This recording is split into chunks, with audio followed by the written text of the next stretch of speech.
Collective security international relations में ये एक बहुत ही इम्पॉर्टेंट कॉन्सेप्ट है और आज हम इस वीडियो में इस कॉन्सेप्ट को डिटेल में समझने की कोशिश करेंगे। हम ये समझेंगे कि कलेक्टिव सिक्योरिटी क्या है, कलेक्टिव सिक्योरिटी और कलेक्टिव डिफेंस के बीच में अंतर क्या है, कब कब हमने इंटरनेशनल लेवल पर कलेक्टिव सिक्योरिटी के प्रिंसिपल को अप्लाई करने की कोशिश की है। कलेक्टिव सिक्योरिटी के मेरिट्स क्या हैं, डीमेरिट्स क्या हैं, एडवांटेजेस क्या हैं, डिसएडवांटेजेस क्या हैं, इन सभी बातों को आज हम इस वीडियो में समझेंगे। तो शुरू करते हैं कलेक्टिव सिक्योरिटी। देखिए, कलेक्टिव सिक्योरिटी को एक बहुत सिंपल फ्रेज से समझाया जा सकता है, one for all and all for one. Collective security का मतलब यही है, लेकिन इंटरनेशनल लेवल पर इस फ्रेज का मतलब क्या है? इंटरनेशनल लेवल पर इस फ्रेज का मतलब क्या है, one for all and all for one? इसे हम समझते हैं। कलेक्टिव सिक्योरिटी एक तरीका है। सबसे पहले तो आपको ये समझना है कि कलेक्टिव सिक्योरिटी क्या है। कलेक्टिव सिक्योरिटी एक माध्यम है, एक तरीका है, दुनिया में पीस को अटेन करने का एक तरीका है, इंटरनेशनल लेवल पर पीस मेंटेन करके रखने का एक तरीका है। पीस का मतलब क्या है? पीस का मतलब हम रियलिस्ट वे में अगर समझे, यथार्थवादी अगर संदर्भ में हम समझे, तो पीस का मतलब है एब्सेंस ऑफ वॉर। तो वॉर ना हो, इंटरनेशनल लेवल पर वॉर ना हो, कंट्रीज के बीच, स्टेट्स के बीच युद्ध ना हो, इस बात को इंश्योर करने का एक तरीका है कलेक्टिव सिक्योरिटी। दो और इम्पॉर्टेंट तरीका हो सकता है इंटरनेशनल लेवल पर, ग्लोबल लेवल पर पीस को मेंटेन करने का। एक है वर्ल्ड गवर्नमेंट और दूसरा है balance of power. World government, international level पर हम पीस कैसे इंश्योर कर सकते हैं कि अगर मान लीजिए एक वर्ल्ड गवर्नमेंट है, तो वर्ल्ड गवर्नमेंट अपने अथॉरिटी को इम्पोज कर सकता है, दुनिया में मौजूद जितने भी कंट्रीज हैं उनके ऊपर अपनी अथॉरिटी को इम्पोज कर सकता है, एक लॉ एंड ऑर्डर का सिचुएशन मेंटेन करके रख सकता है। लेकिन हमें पता है कि इंटरनेशनल लेवल पर कोई वर्ल्ड गवर्नमेंट नहीं है, कोई ऐसा ऑर्गेनाइजेशन नहीं है जिसे हम वर्ल्ड गवर्नमेंट कह सके। दैट मीन्स इंटरनेशनल लेवल कैसा है? कोई सेंट्रल अथॉरिटी नहीं है इंटरनेशनल लेवल पर। तो हम कह सकते हैं कि इंटरनेशनल लेवल एक अनार्किक सिस्टम है। अनार्किक सिस्टम का मतलब यही होता है कि एब्सेंस ऑफ सेंट्रल अथॉरिटी, कोई सेंट्रल अथॉरिटी का नहीं होना। तो इस सिचुएशन में जब वर्ल्ड लेवल पर, इंटरनेशनल लेवल पर कोई सेंट्रल अथॉरिटी नहीं है, इस सिचुएशन में जब कोई वर्ल्ड गवर्नमेंट नहीं है, हम पीस को कैसे मेंटेन करें, वॉर को कैसे अवॉइड कर सकते हैं? तो दूसरा तरीका बनता है balance of power. Balance of power का मतलब क्या है? देखिए, अगर दुनिया को हम दो या दो से अधिक समूह में डिवाइड कर दें, या दुनिया के जितने भी कंट्रीज है, वर्ल्ड के जितने भी कंट्रीज है, वो आपस में दो या दो से अधिक समूह में डिवाइडेड हो जाए, और क्या हो कि इन सारे ग्रुप्स का पावर जो है वो इक्वल हो। मान लीजिए दो ग्रुप में डिवाइड हो जाती है दुनिया, group A and group B, और दोनों ग्रुप का पावर जो है वो इक्वल है। तो ग्रुप ए को पता है कि अगर वो ग्रुप बी के किसी मेंबर के ऊपर अटैक करता है, तो ग्रुप बी उसके ऊपर रिटेलिएट करेगा, और जो नुकसान ग्रुप बी को होगा वो नुकसान ग्रुप ए को भी होगा। तो दोनों को पता है कि जो वॉर का सिचुएशन है वो एक म्यूचुअल डिस्ट्रक्शन का सिचुएशन होगा। किस सिचुएशन में? बैलेंस ऑफ पावर की स्थिति में। तो दोनों ग्रुप का पावर जो है वो बैलेंस कर जाएगा, और इस बैलेंस ऑफ पावर स्थिति में हम पीस को मेंटेन करके रख सकते हैं, वॉर को अवॉइड कर सकते हैं। कोल्ड वॉर के दौरान भी एक बैलेंस ऑफ पावर का सिचुएशन मेंटेन था ग्लोबल लेवल पर। एक तरफ था यूएसए, दूसरी तरफ सोवियत रशिया। दोनों के बीच एक बैलेंस ऑफ पावर मेंटेन था, और इसलिए during the entire cold war के पूरे पीरियड के दौरान हमें कोई बड़ा युद्ध देखने को नहीं मिला। इसलिए इस पूरे पीरियड को कोल्ड वॉर कहा जाता है। हॉट वॉर की स्थिति उत्पन्न नहीं हुई। क्योंकि एक तरह से आप समझ सकते हैं कि वो पीसफुल सिचुएशन था, पीसफुल इन द सेंस की एब्सेंस ऑफ वॉर। तो ये दो तरीका है हमारे सामने इंटरनेशनल लेवल पर पीस मेंटेन करने का, या तो हम एक वर्ल्ड गवर्नमेंट एस्टैब्लिश करें, या तो बैलेंस ऑफ पावर को मेंटेन करके रखें। कलेक्टिव सिक्योरिटी का जो तरीका है, कलेक्टिव सिक्योरिटी का जो माध्यम है, वो इन दोनों तरीकों के बीच में आता है, इन बिटवीन। कलेक्टिव सिक्योरिटी में बैलेंस ऑफ पावर के भी थोड़े एलिमेंट्स हैं और वर्ल्ड गवर्नमेंट का भी थोड़ा एलिमेंट है, लेकिन ये दोनों से डिफरेंट है। ये वर्ल्ड गवर्नमेंट भी नहीं है और ये बैलेंस ऑफ पावर भी नहीं है। कलेक्टिव सिक्योरिटी डिफरेंट है।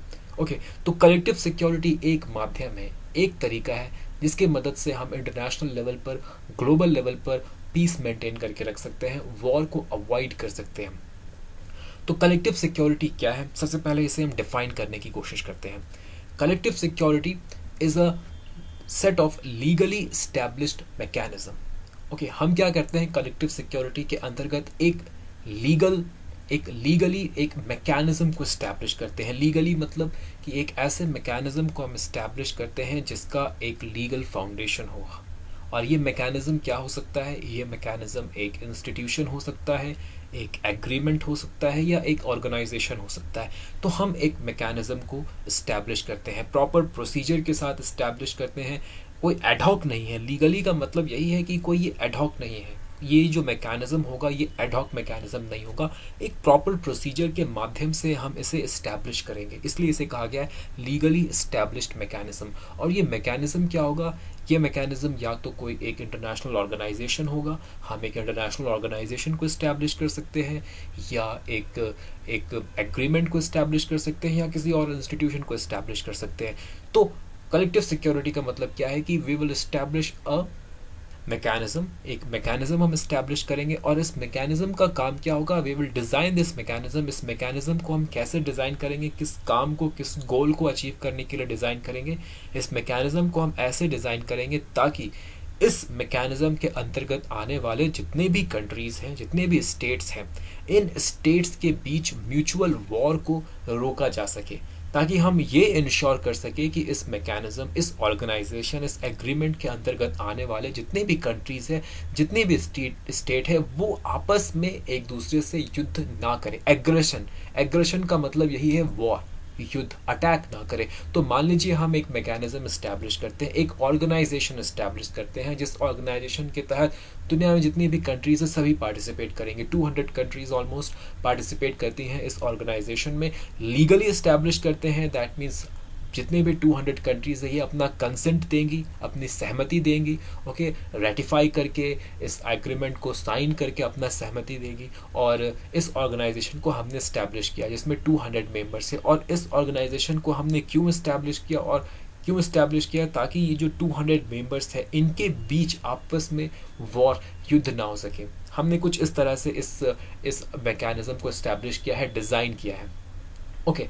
तो हम ऐसा कैसे अचीव कर सकते हैं? अब कलेक्टिव सिक्योरिटी का मतलब तो ये हो गया कि हम एक मैकेनिज्म इस्टेब्लिश करेंगे, इस तरह से इस्टेब्लिश करेंगे ताकि इस मैकेनिज्म के अंतर्गत आने वाले जितने भी कंट्रीज़ हैं वो आपस में युद्ध, वॉर ना कर सके।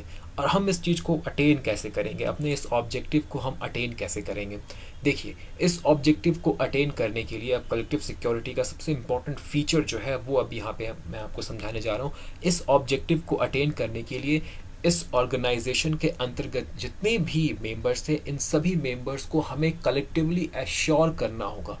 इसमें 200 मेंबर्स हैं इस ऑर्गेनाइजेशन के अंतर्गत, तो 200 मेंबर्स, सारे 200 मेंबर्स को एक दूसरे को एश्योर करना होगा। क्या एश्योर करना होगा? कि अगर 200 मेंबर्स में कोई एक मेंबर किसी दूसरे मेंबर पर अटैक करता है, जब एक मेंबर किसी दूसरे मेंबर पर अटैक करता है तो वो एग्रेसर कहलाएगा, ओके। एग्रेसर मतलब अटैक कर। तो पोटेंशियल या एक्चुअल मतलब कि अगर हमें पता है कि ये फ्यूचर में अटैक करने वाला है, मान लीजिए 2 मेंबर्स हैं, 200 मेंबर्स में से 2 मेंबर्स को हम लेते हैं, 2 कंट्री को लेते हैं, ए एंड बी। अगर हमें पता है कि जो बी है वो ए पर अटैक करने वाला, भी उसने अटैक किया नहीं है, अटैक करने वाला है, तब वो पोटेंशियल एग्रेसर कहलाएगा। और जब वो अटैक कर देगा, एग्रेशन जब वो कर देगा, तब वो एक्चुअल एग्रेसर बन जाएगा। तो हमें क्या करना है? इस मैकेनिज्म के अंतर्गत कलेक्टिवली एश्योर करना है। 200 मेंबर्स हैं, 200 कंट्रीज है, हमें कलेक्टिवली एक दूसरे को एश्योर करना है कि अगर हम में से कोई एक मेंबर किसी दूसरे मेंबर पर अटैक करता है, दैट मीन्स अगर कोई एग्रेसर बनता है, तो उस एग्रेसर को, दैट मीन्स जो अटैक कर रहा है उसे हम पनिश करेंगे, मिलकर पनिश करेंगे, ओके। ये हमें एश्योर करना होगा ताकि हर मेंबर को ये समझ में आ जाए कि अगर मैं कभी फ्यूचर में अटैक करने के बारे में सोचूं या अटैक करूं तो बाकी 199 मेंबर्स जो है वो सभी मिलकर मुझे पनिश करेंगे। मेरे सामने एक, दैट मीन्स जो एग्रेसर है उसके सामने एक क्रेडिबल थ्रेट हमें प्रेजेंट करना है। क्रेडिबल थ्रेट, और ये थ्रेट क्या हो सकता है? बाइकआउट हो सकता है, हम उसे डिप्लोमेटिकली बाइकआउट करें, सैंक्शंस हो सकता है, उसके ऊपर सैंक्शंस लगाए या मिलिट्री एक्शन ले सके। लेकिन इंपॉर्टेंट यहाँ पर यह है कि जो थ्रेट हम प्रेजेंट कर रहे हैं उस पोटेंशियल या एक्चुअल एग्रेसर के सामने, ये थ्रेट क्रेडिबल होना चाहिए, विश्वसनीय होना चाहिए, ओके, दैट मीन्स कि वो जो पोटेंशियल एग्रेसर है या एक्चुअल एग्रेसर है उसे ये बात समझ में आ जाए कि बाकी 199 members they are very serious, वो सीरियस हैं and they will really retaliate, और वो सच में रिटेलिएट करेंगे। वो मेरे साथ बाइकआउट कर सकते हैं, सैंक्शन मेरे ऊपर लगा सकते हैं, मेरे अगेंस्ट मिलिट्री एक्शन ले सकते हैं। जब ये बात उस पोटेंशियल एग्रेसर को समझ में आ जाए तब ये थ्रेट क्या होगा, क्रेडिबल होगा। तो हमें मिलकर कलेक्टिवली जो पोटेंशियल एग्रेसर है उसके सामने एक क्रेडिबल थ्रेट रखना है, एक दूसरे को एश्योर करना है कि अगर हम में से कोई भी फ्यूचर में एग्रेसर बनता है, किसी कंट्री के ऊपर अटैक करता है, तो बाकी 199 मेंबर्स जो है वो हम मिलकर उसे पनिश करेंगे। ओके, तो कलेक्टिवली क्या एश्योर करना है, क्रेडिबल थ्रेट एश्योर करना है, किसके अगेंस्ट, जो एग्रेसर है उसके अगेंस्ट, और जो विक्टिम होगा। अगर हम यहाँ पर एग्रेसर की बात कर रहे हैं तो यहाँ पर हमें विक्टिम की भी बात करनी होगी। दैट मीन्स अभी हमने देखा कि कंट्री ए और बी का एग्जाम्पल लिया, बी ने कंट्री ए पर अटैक किया, तो कंट्री ए क्या है, कंट्री ए विक्टिम है। तो हमें उस पोटेंशियल एग्रेसर के सामने एक थ्रेट भी प्रेजेंट करना है, कलेक्टिवली हमें एश्योर करना है उस पोटेंशियल एग्रेसर को कि अगर वो किसी दूसरे कंट्री के ऊपर या कंट्री ए के ऊपर वो अटैक करता है तो उसके सामने एक थ्रेट है, उसके अगेंस्ट एक्शन लिया जाएगा। साथ ही साथ हमें जो पोटेंशियल विक्टिम है या एक्चुअल विक्टिम है उसे भी एश्योर करना है, उसे भी हम एक रिलायबल प्रॉमिस देना है, उसे भी हमें प्रॉमिस करना है कि जो विक्टिम है उसे हमें प्रॉमिस करना है कि अगर आपके ऊपर अटैक होता है तो हम बाकी जो 198 मेंबर्स थे, हम 198 मेंबर्स मिलके ऑन योर बिहाफ, आपके बिहाफ हम जो एग्रेसर है उसके ऊपर अटैक करेंगे, उसको पनिश करेंगे। तो दोनों बात यहाँ पर इंपॉर्टेंट है कलेक्टिव सिक्योरिटी में। जो पोटेंशियल एग्रेसर है उसके अगेंस्ट एक क्रेडिबल थ्रेट प्रेजेंट करना, और याद रहे ये थ्रेट कलेक्टिवली होना चाहिए, मिलकर हमें एश्योर करना है। ओके, 200 मेंबर्स की हमने बात की, अगर हमने एक मैकेनिज्म बनाया, 200 मेंबर्स हैं, उसमें से एक कोई अगर एग्रेसर है तो 199 मेंबर को मिलकर एश्योर करना है उस वन एग्रेसर को कि उसके अगेंस्ट एक्शन लिया जाएगा। तो एक इंपॉर्टेंट फीचर ये है कलेक्टिव सिक्योरिटी का। दूसरा बात क्या है कि जो विक्टिम है, जो विक्टिम कंट्री है, उसे भी हमें रिलायबल प्रॉमिस देना है। तो जो विक्टिम है उसे भी लगे कि उसके साथ जो प्रॉमिस किया है वो जेन्युइन है, वो एक्चुअल है। बाकी जो मेंबर्स है इस ग्रुप के वो मिलकर उसके बिहाफ में जो एग्रेसर है उसके अगेंस्ट एक्शन लेंगे। तो जब ये कंडीशंस फुलफिल हो जाएंगी तब हम कह सकते हैं कि हमने कलेक्टिव सिक्योरिटी का एक मैकेनिज्म इस्टेब्लिश किया। ओके, तब हम ये कह सकते हैं। देखिए, कलेक्टिव सिक्योरिटी और कलेक्टिव डिफेंस हमेशा ये कन्फ्यूजन क्रिएट करता है। हम कंफ्यूज होते हैं कि कलेक्टिव सिक्योरिटी और कलेक्टिव डिफेंस के बीच में अंतर क्या है, क्या दोनों सेम है या अलग अलग है। अभी हमने देखा कि कलेक्टिव सिक्योरिटी क्या है, तो इस पॉइंट में हम ये भी जानने की कोशिश करते हैं कि कलेक्टिव सिक्योरिटी कलेक्टिव डिफेंस से अलग कैसे है, डिफरेंट है, दोनों डिफरेंट है। ये बात आप समझ लीजिए कि कलेक्टिव सिक्योरिटी और कलेक्टिव डिफेंस दोनों एक दूसरे से अलग है। आइए देखते हैं कि इनके बीच डिफरेंस क्या है। बहुत ही क्रूशल और बहुत ही इंपॉर्टेंट डिफरेंस है कलेक्टिव सिक्योरिटी और कलेक्टिव डिफेंस के बीच में। देखिए, कलेक्टिव सिक्योरिटी को हम एक सिस्टम के विद इन पीस को मेंटेन करने के लिए बनाते हैं। कलेक्टिव सिक्योरिटी का जो प्रिंसिपल है, मैकेनिज्म है, वो हम एक ही सिस्टम होगा, आपको यहाँ समझना है, एक ही सिस्टम होगा, सारे कंट्रीज इस सिस्टम के अंतर्गत आएंगे और इस सिस्टम के विद इन, इसलिए मैंने कहा था कि कलेक्टिव सिक्योरिटी में कुछ एलिमेंट वर्ल्ड गवर्नमेंट का भी है। ओके, तो ये एक सिस्टम होगा और इस सिस्टम के विद इन हम पीस मेंटेन करने की कोशिश करेंगे। कलेक्टिव डिफेंस एक से अधिक सिस्टम के बीच होता है, एक से अधिक सिस्टम के बीच पीस को मेंटेन करने की कोशिश होती है कलेक्टिव डिफेंस के अंतर्गत। तो कलेक्टिव डिफेंस का बात कब होगा, जब एक से अधिक सिस्टम हो। It tries to maintain peace between systems, और collective security within a system.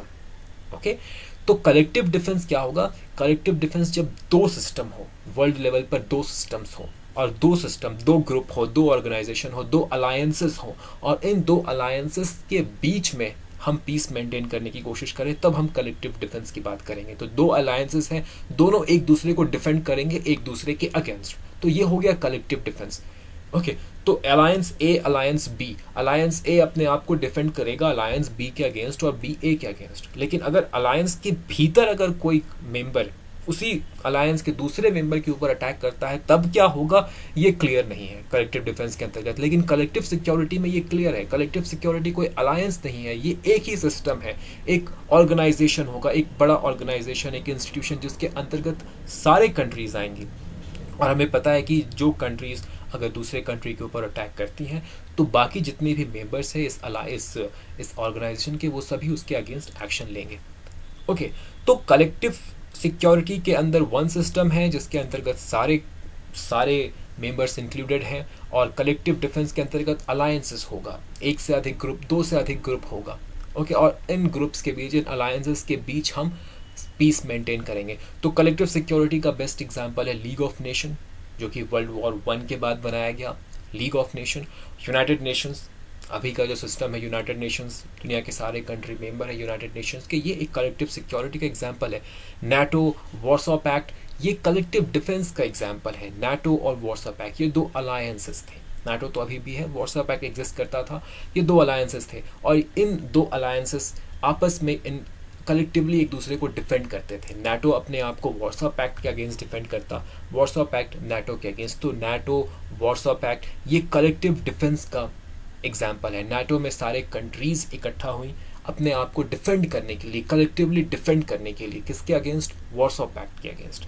तो ये एग्जाम्पल है कलेक्टिव डिफेंस और कलेक्टिव सिक्योरिटी। ओके, तो ये डिफरेंस है कलेक्टिव सिक्योरिटी और कलेक्टिव डिफेंस के बीच। ओके, देखिए अब यहाँ पे हम ये समझने की कोशिश करते हैं कि कलेक्टिव सिक्योरिटी का ये जो प्रिंसिपल है, ये जो आइडिया है, ये इम्पॉर्टेंट क्यों है। इंटरनेशनल रिलेशंस के अंतर्गत अगर हमसे ये पूछा जाए कि कलेक्टिव सिक्योरिटी का आइडिया, प्रिंसिपल इम्पॉर्टेंट क्यों है, क्यों ये इंटरनेशनल लेवल पे पीस मेंटेन करके रखने के लिए केपेबल है, तो कुछ एडवांटेजेस हैं, कुछ इंपॉर्टेंस है, सिग्निफिकेंस है इस प्रिंसिपल के, उन्हें हम देखते हैं। तो पहला सिग्निफिकेंस ये है कलेक्टिव सिक्योरिटी का कि इसके अंतर्गत हम क्या करते हैं कि जितने भी मेंबर्स आएंगे इस कलेक्टिव सिक्योरिटी मैकेनिज्म के अंतर्गत, जितने भी मेंबर्स आएंगे, हम सभी को सिक्योरिटी ऑफर करते हैं। promises security to all state, not just one or some of the powerful state। सिर्फ उन स्टेट्स को नहीं, उन कंट्रीज को नहीं जो कि ऑलरेडी पावरफुल है, नहीं। अगर आप एक कलेक्टिव सिक्योरिटी मैकेनिज्म का हिस्सा है तो ये पूरा का पूरा मैकेनिज्म आपको सिक्योरिटी ऑफर करता है। तो हर किसी को सिक्योरिटी ऑफर किया जाता है इस मैकेनिज्म के अंतर्गत, हर कोई सिक्योर फील कर सकता है। ओके, तो ये एक एडवांटेज है कलेक्टिव सिक्योरिटी का। दूसरा, कलेक्टिव सिक्योरिटी में एक बात तो क्लियर है, in principle collective security provides much greater certainty in international relation. Okay, तो एक सर्टेनिटी यहाँ पर मौजूद होती है। सर्टेनिटी का मतलब है कि यहाँ पर कलेक्टिव सिक्योरिटी के अंतर्गत हम जो कंट्रीज है उन्हें पता है कि वॉर कब हो सकता है, और अगर वॉर होगा तो वॉर के अगेंस्ट रिस्पॉन्स क्या होगा। एक सर्टेनिटी पता है कि हाँ, जब भी एक कंट्री कलेक्टिव सिक्योरिटी के मैकेनिज्म के अंतर्गत, जब भी एक कंट्री किसी दूसरे कंट्री के ऊपर अटैक करेगा तो वॉर का शुरुआत हो जाएगा। तो ये पता है, ये सर्टेनिटी है। ओके, तो कलेक्टिव सिक्योरिटी के अंतर्गत हमें एक सर्टेनिटी होता है। एक सर्टेनिटी का मतलब है कि हमें हम आश्वस्त हो सकते हैं, हम निश्चिंत हो सकते हैं कि हाँ, जब भी एक कंट्री कलेक्टिव सिक्योरिटी मैकेनिज्म के अंतर्गत, जब भी एक कंट्री किसी दूसरे कंट्री के ऊपर अटैक करेगा तो वो जो अग्रेसर है उसके अगेंस्ट कार्रवाई होगी, उसके अगेंस्ट कलेक्टिव सिक्योरिटी के विद इन आने वाले जितने भी मेंबर्स हैं सभी मिलकर उसके अगेंस्ट कार्रवाई करेंगे। ओके, उसके अगेंस्ट एक्शन लिया जाएगा। तो ये एक सर्टेनिटी होता है। ओके, उसके बाद कलेक्टिव सिक्योरिटी के अंतर्गत एक क्लैरिटी भी है। क्लैरिटी क्या है कि हमें पता है कि किस सिचुएशन में इस पूरे मैकेनिज्म को रिएक्ट करना है, और सिचुएशन क्या होगा, एग्रेशन का सिचुएशन होगा। एग्रेशन को यहाँ पे क्लियरली डिफाइन किया गया है कलेक्टिव सिक्योरिटी के अंतर्गत। एग्रेशन इसलिए क्लैरिटी है क्योंकि एग्रेशन को हम यहाँ पर क्लियरली डिफाइन करते हैं। एग्रेशन कब होगा? तब होगा जब किसी कंट्री के टेरिटोरियल इंटीग्रिटी या पॉलिटिकल इंडिपेंडेंस के ऊपर कोई दूसरा कंट्री इंटरफेयर करे। ओके, दैट मीन्स उसके सॉवरेनिटी में इंटरफेयर करे, उसके ऊपर अटैक करे। टेरिटोरियल इंटीग्रिटी मतलब उसके बाउंड्री के अंदर चला जाए। ओके, उसके पॉलिटिकल इंडिपेंडेंस को खतरा पहुंचाए, उसके पॉलिटिकल सिस्टम को हाईजैक करने की कोशिश करे, तो वायोलेट करने की कोशिश करे। तो जब भी एक कंट्री का टेरिटोरियल इंटीग्रिटी वायोलेट होगा, पॉलिटिकल इंडिपेंडेंस वायोलेट होगा, उस सिचुएशन को हम एग्रेशन कहेंगे। ओके, तो कलेक्टिव सिक्योरिटी के अंतर्गत एग्रेशन को प्रॉपरली डिफाइन किया गया है, इसलिए हमें पता है कि यहाँ पर किस सिचुएशन में एक्शन लेने की ज़रूरत है। ओके, क्लियरली डिफाइन किया है कि जब भी एग्रेशन होगा तब एक्शन लिया जाएगा।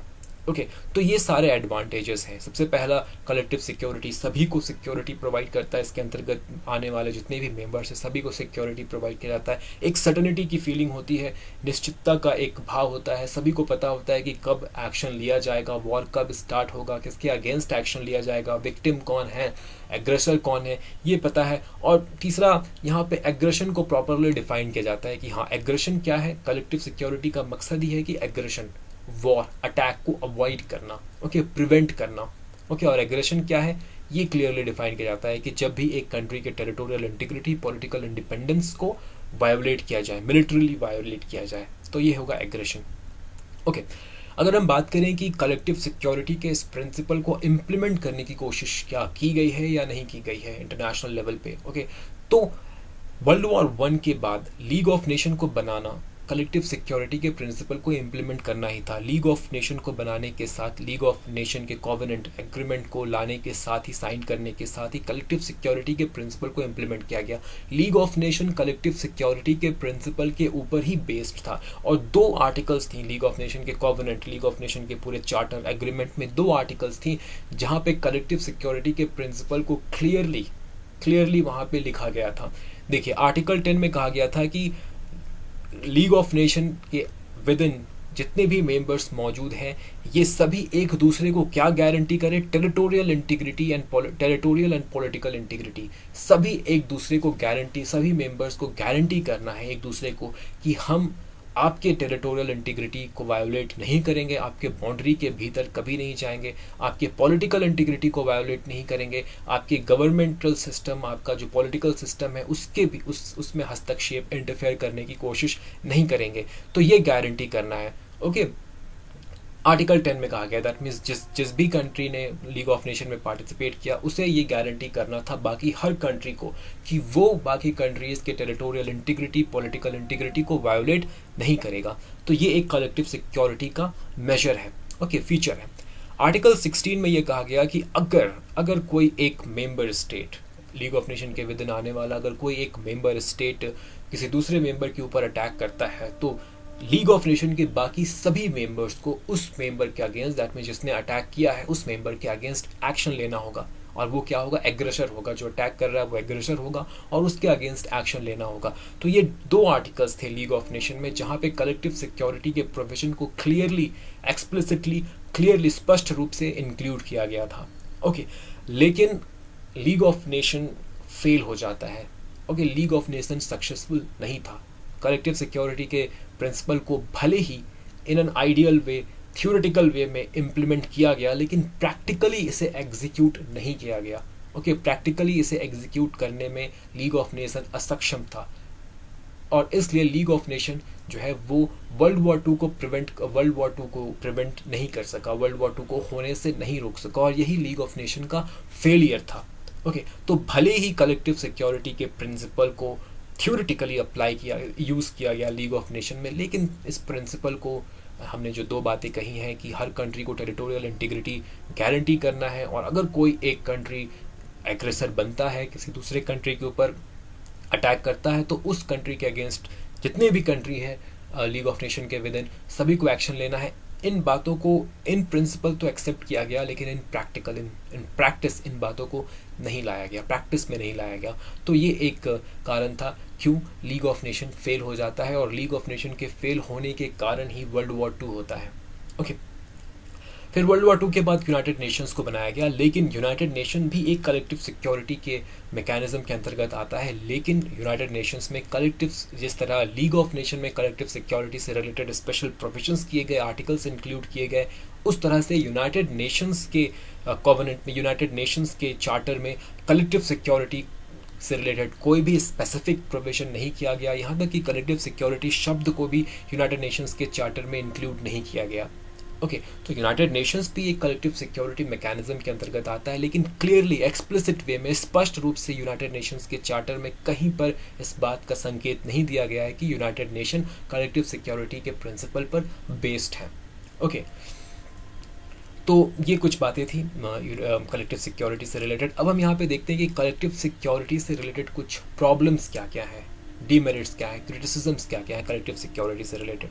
तो देखिए, कलेक्टिव सिक्योरिटी तब तक इफेक्टिव नहीं होगा जब तक ये यूनिवर्सल ना हो। दैट मीन्स हर कंट्री जब तक इस प्रिंसिपल को अप्लाई ना करे, हर कंट्री के लिए जब तक ये प्रिंसिपल अप्लाई ना हो। जैसे कि मैंने आपको पहले बताया, कलेक्टिव सिक्योरिटी और कलेक्टिव डिफेंस के बीच में यही अंतर है कि कलेक्टिव सिक्योरिटी यूनिवर्सल होगा, एक ही सिस्टम होगा, और एक सिस्टम में जितने भी कंट्रीज हैं सभी उस सिस्टम का मेंबर होंगे, उस ऑर्गेनाइजेशन, उस एग्रीमेंट का मेंबर होंगे। तो कलेक्टिव सिक्योरिटी के सक्सेसफुल होने के लिए सबसे पहला कंडीशन है कि यूनिवर्सल होना। लीग ऑफ नेशन फेल क्यों कर गया? क्योंकि लीग ऑफ नेशन में जो मोस्ट पावरफुल कंट्री थी उस वक्त, यूनाइटेड नेशन, वो पार्टिसिपेट नहीं की, लीग ऑफ नेशन की वो मेंबर नहीं थी। इसके साथ साथ बाकी जितने भी मेजर पावर्स थी, जैसे Soviet Russia, China, Germany, Japan, ये भी लीग ऑफ नेशन से धीरे धीरे बाहर निकलती गई। ओके, तो ये इंपॉर्टेंट है कि जितने भी कंट्रीज हैं सभी का मेंबर होना इंपॉर्टेंट है। अगर सभी मेंबर है कलेक्टिव सिक्योरिटी मैकेनिज्म के अंतर्गत, तभी हम कह सकते हैं कि ये जो कलेक्टिव सिक्योरिटी का मैकेनिज्म हम बनाएंगे ये सक्सेसफुल होगा। यूनिवर्सल मेंबरशिप जब है तभी सक्सेसफुल होगा। जितनी भी पावरफुल कंट्रीज है, वीक कंट्रीज है, सभी अगर इस मैकेनिज्म में पार्टिसिपेट करें, इस कलेक्टिव सिक्योरिटी अरेंजमेंट में पार्टिसिपेट करें, तभी जाकर कलेक्टिव सिक्योरिटी का ये अरेंजमेंट है ये सक्सेसफुल हो सकता है। अदरवाइज ये इफेक्टिव नहीं होगा। तो कलेक्टिव सिक्योरिटी मैकेनिज्म को इफेक्टिव बनाने के लिए यूनिवर्सल पार्टिसिपेशन की जरूरत है। Okay, League of nation fail क्यों किया?